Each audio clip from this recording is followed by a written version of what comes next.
أنت حاضر في الحضرة.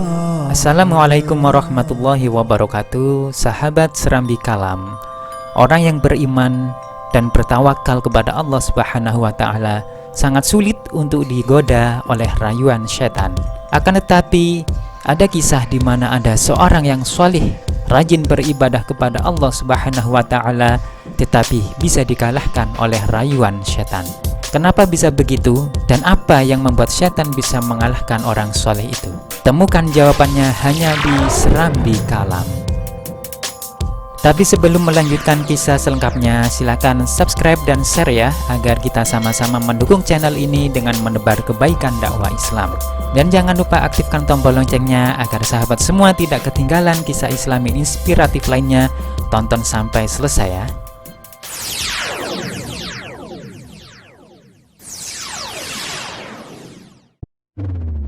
Alkisah, ada seorang penebang kayu yang taat dan tinggal di sebuah hutan yang berdekatan dengan desa yang penghuninya adalah suku primitif.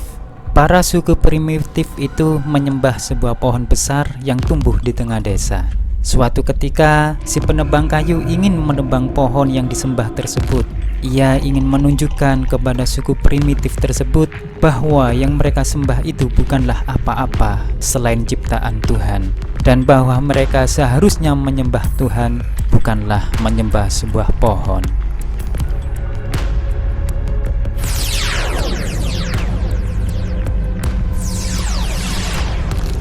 Saat si penebang kayu berjalan menuju hutan tersebut, seorang pria mencegahnya dan menanyakan kemana ia akan pergi.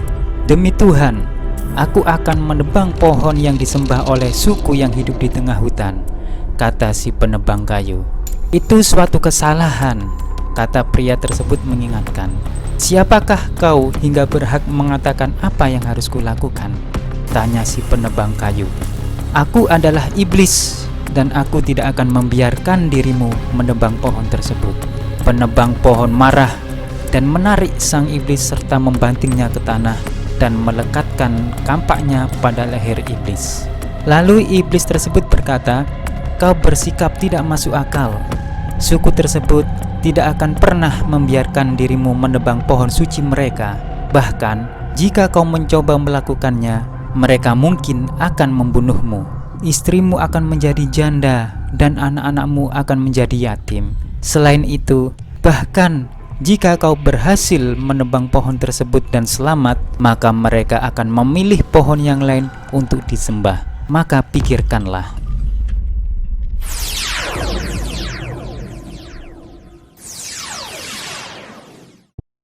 Iblis tersebut melanjutkan, "Aku akan membuat penawaran denganmu. Aku tahu bahwa kau seorang miskin, namun juga taat. Kau mempunyai sebuah keluarga yang besar, dan kau senang membantu orang yang lain. Setiap pagi, aku akan menaruh 2 koin emas. Selain terhindar dari bahaya pembunuhan dan tidak memperoleh apapun, kau dapat menggunakan uang tersebut untuk kebutuhan keluargamu dan membantu orang-orang miskin." Penebang kayu menyetujuinya. Esok paginya, ia menemukan 2 buah koin emas di bawah tempat tidurnya.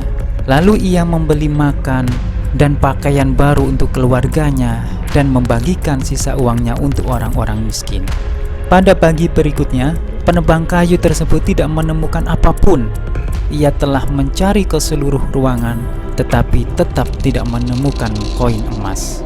Marah terhadap pengkhianatan iblis, si penebang kayu mengambil kampaknya dan bersiap untuk pergi menebang pohon yang disembah oleh suku primitif di tengah hutan.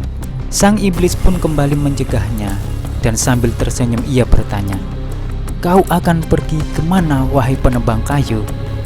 "Penipu, pembohong, aku akan menebang pohon itu," teriak penebang kayu. Lalu iblis menyentuh dada si penebang kayu dengan 1 jarinya. Si penebang kayu terjatuh ke tanah, pingsan akibat kekuatan sentuhan tersebut. Lalu iblis menyentuh dada sang penebang kayu dengan 1 jarinya dan menekannya ke tanah. Sang iblis berkata, "Kau ingin aku membunuhmu? 2 hari lalu kau akan membunuhku. Berjanjilah kau tak akan menebang pohon yang disembah itu." Sang penebang kayu menjawab, "Aku berjanji tidak akan menebang pohon tersebut. Tetapi katakanlah satu hal kepadaku. 2 hari lalu aku mengalahkan dirimu dengan mudah. Dari mana kau dapatkan kekuatan yang luar biasa pada hari ini?"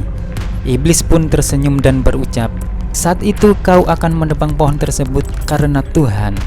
Namun hari ini kau berkelahi denganku karena 2 koin emas." Syekh Abdullah bin Hijazi Asy-Syarqawi menjelaskan ragam ikhlas manusia dalam beribadah.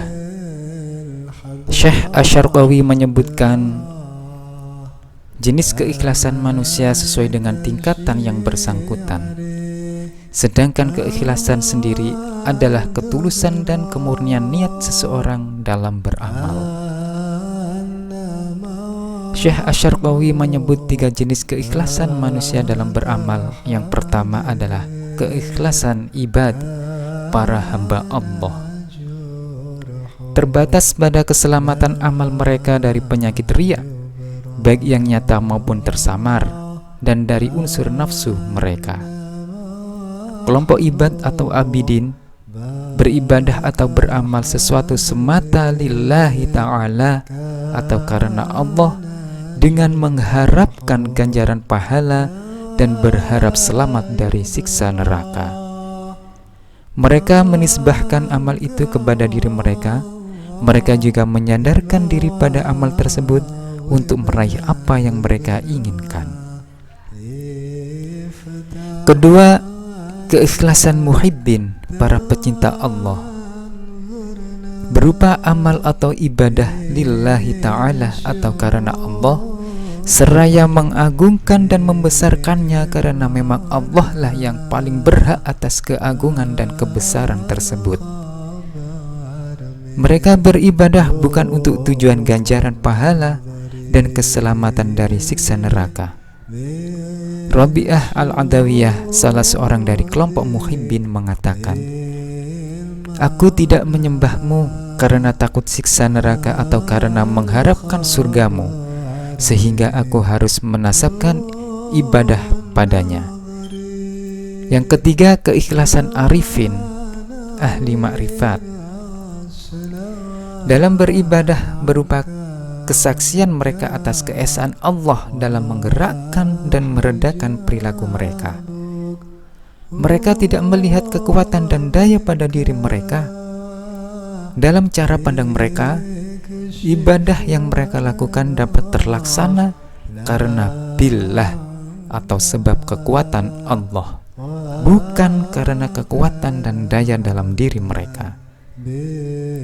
Rincian ini disebutkan oleh Syekh Syarqawi ketika menerangkan salah satu hikmah dalam kitab Al-Hikam Al-Ata'iyah. Amal adalah bentuk-bentuk raga kosong yang tegak, sedangkan jiwa darinya adalah adanya keikhlasan di dalamnya. Ibnu Athaillah Al-Hikam. Kisah di atas menggambarkan ketulusan dari si penebang kayu yang hanyalah bersifat sementara dan mudah digoyahkan oleh iblis. Sungguh sebuah kisah yang memberikan pelajaran yang sangat berharga buat kita semua. Sudahkah kita semua melakukan kebaikan dengan ketulusan yang sempurna? Terima kasih telah menonton video ini hingga selesai, dan sebagai bonusnya kalian bisa mendapatkan poster keren ini dengan gratis. Link ada di deskripsi. Akhirul kalam, ihdinas siratal mustaqim, wa afwa minkum. Wassalamualaikum warahmatullahi wabarakatuh.